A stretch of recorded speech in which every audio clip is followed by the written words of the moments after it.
women's 100-metre backstroke. Inspired by watching the London Paralympics. And the gold medalist from the 50 free. A real warrior. Paralympic champion. Storming to the line. It's hers all the way. Paralympic title. World record. I'm Ella. I'm 12. I like swimming and my dog and my friends. Well, I've always been a sporty person, like from when I was little. Like with swimming, I would never want to have armbands on, never want to be like in the shallow end or anything. I just wanted to get out there. I loved it from the start, so I didn't really have to find my love for sports. The first ever time watching the Paralympics, it was with my grandma. She would just sit there and watch the Olympics, Paralympics, Winter Games, and then she showed me the Paralympics, and I thought that like, oh, that's so cool, like I want to go to the Olympics. But then obviously with everything that's happened, I'm not going to go to the Olympics, I'm going to go to the Paralympics. Everybody should get the same amount of like media and stuff, but especially the Paralympians, because they've gone through a lot more. They have to work twice as hard, and yeah, I don't think they get recognised as much. It's been really cool to see how the media coverage has progressed over the last, I guess, 10 or 15 years. So when I was growing up, my only exposure to Paralympic sport on TV was an hour-long documentary which was put together by Paul Holmes, and that was shown on TV about 3 months after the Paralympic Games, through to now where we're getting live free-to-air coverage of the Paralympic Games, which is awesome. They're elite, top-level athletes who are achieving on the world stage, and we've got some awesome athletes here in Canterbury and around New Zealand, likes of Sophie Pascoe, Liam Malone.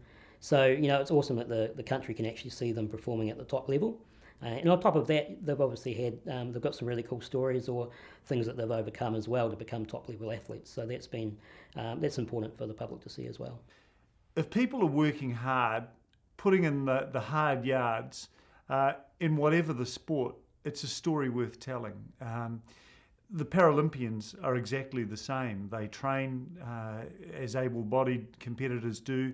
They embrace high-performance philosophies, similar training programs, all those things. With the Paralympians, what they're seeing is excellence, but there's also the backstory. Every one of those competitors, there's a bit of a sad story behind them, and they've had to come from a pretty dark place to get to the level that they are now at. And it's a photo between Public of the Ukraine and Stemmen of New Zealand. Hi, I'm William. I'm from Christchurch. 16 years old, and I go to Middleton Grange School. I went to the Rio Paralympic Games for athletics and competed in the 400, 800 long jump. I got 2 bronze medals, one in the 400 and one in the 800.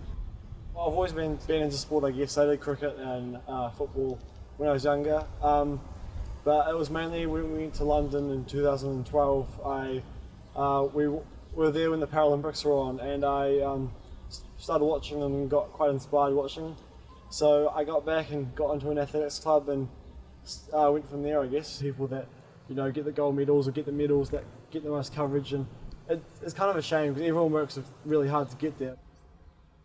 You see some superstars out there from the New Zealand team. Hopefully they can, the media can see what a benefit it is to showing this, not only to inspire young disabled athletes, but also just athletes or people in general. We need more journalists actually on the ground at the Paralympics. People have enjoyed the Paralympic coverage and they enjoy seeing achievement. The ongoing challenge now is to continue following these people between Olympics, between Commonwealth Games.